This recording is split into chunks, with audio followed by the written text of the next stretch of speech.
মানুষ তো স্বার্থপর তখনই হয় যখন মানুষের যোগ্যতা থেকে বেশি গুরুত্ব দেওয়া হয়, আর সেই কারণেই মানুষ তখনই স্বার্থপর হয়ে যায়।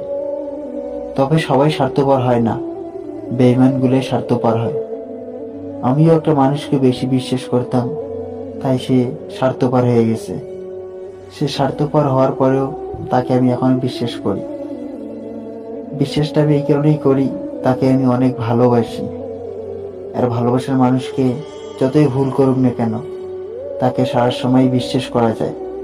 কারণ তাকে ছাড়া সময়গুলো কাটা খুবই কষ্টের মনে হয়। কষ্ট এতটাই হয় যে তাকে না পেলে মনে হয় মরে যাব, তবু তাকে ভুলতে পারবো না।